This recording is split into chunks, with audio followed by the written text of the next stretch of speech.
हाँ जी, राम राम सभी को, जय माता दी। तो आप सबसे पहले तो आप सभी को नवरात्रि की ढेरों ढेरों शुभकामनाएं। तो आज हम आपको सुनाने जा रहे हैं दुर्गा सप्तमी पाठ अध्याय 7। तो चलिए सुनते हैं, स्टार्ट करते हैं। महर्षि मेघा ने कहा, दैत्यराज की आज्ञा पाकर चंड और मुंड चतुर्गिनी सेना के साथ लेकर हथियार उठाते हुए देवी से लड़ने के लिए चल दिए। हिमालय पर्वत पर पहुंचकर उन्होंने मुस्कुराती हुई देवी जो सिंह पर बैठी हुई थी देखा।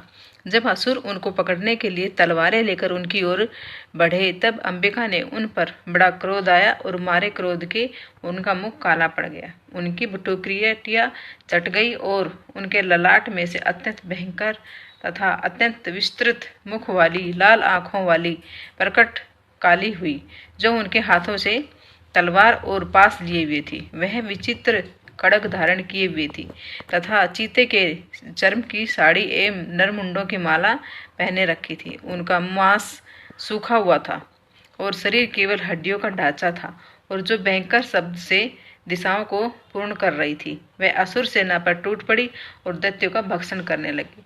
वह पार्थ रक्षकों, अंकुशधारी महावतों, हाथियों पर सवार योद्धाओं और घंटा सहित हाथियों को एक हाथ से पकड़कर दूसरे अपने मुंह से डाल रही थी, और इसी प्रकार वह घोड़ों, रथों, सारथियों व रथों में बैठे हुए सैनिकों को मुंह में डालकर भयानक रूप से चबा रही थी। किसी के केस पकड़कर, किसी के पैरों को से दबाकर और किसी दैत्य को छाती से मसलकर मार रही थी।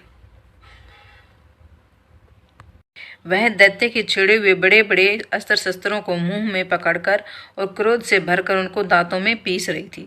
उसने कई बड़े बड़े असुर भक्षण कर डाले, कितनों को रौंदा डाला और कितने उसकी मार के मारे भाग गए। कितनों को उसने तलवार से मार डाला, कितनों को अपने दांतों से समाप्त कर दिया। और इस प्रकार देवी ने क्षण भर में संपूर्ण दैत्य सेना को नष्ट कर दिया। यह देखकर पराक्रमी चंड काली देवी की और पलका और मुंड ने भी देवी पर अपने भयानक बाणों की वर्षा आरंभ कर दी और अपने हजारों चक्र उस पर छोड़े। उस समय वह चमकते हुए बाण व चक्र देवी के मुख से प्रविष्ट हुए इस प्रकार दिख रहे थे, जैसे मानो बहुत से सूर्य मेघों की घटा से प्रविष्ट हो रहे हों। इसके पश्चात भयंकर शब्द के साथ काली ने अत्यंत जोश से भरकर विकट अट्टहास किया। उसका भयंकर मुख देख नहीं जाता था, उसके मुख से श्वेत दांतों की पंक्ति चमक रही थी। फिर उसने तलवार हाथ में लेकर शब्द का कहकर चंड के ऊपर आक्रमण किया और उसके केस पकड़कर उसका सिर काटकर अलग कर दिया। चंड को मरा हुआ देखकर मुंड देवी की ओर लपका, परंतु देवी ने क्रोध से भरे उसे भी अपनी तलवार से यमलोक पहुंचा दिया। चंड और मुंड को मरा हुआ देखकर उसकी बाकी बची हुई सेना वहां से भाग गई। इसके पश्चात काली चंड और मुंड के कटे हुए सिरों को लेकर चंडिका के पास गई और प्रचंड अट्टहास के साथ कहने लगी, देवी, चंड और मुंड दो महादैत्यों को मारकर तुम्हें भेंट कर दिया है। अब शुंभ और निशुंभ का तुमको स्वयं वध करना है। महर्षि मेधा ने कहा, वहां लाए वे चंड और मुंड के सिरों को देखकर कल्याणकाई चंडी ने काली से मधुर वाणी में कहा, हे देवी, तुम चूंगी चंड और मुंड को मेरे पास लेकर आई हो, अतः संसार में चंड मुंडा के नाम से तुम्हारी ख्याति होगी। तो कैसी लगी आप लोगों को ये वीडियो?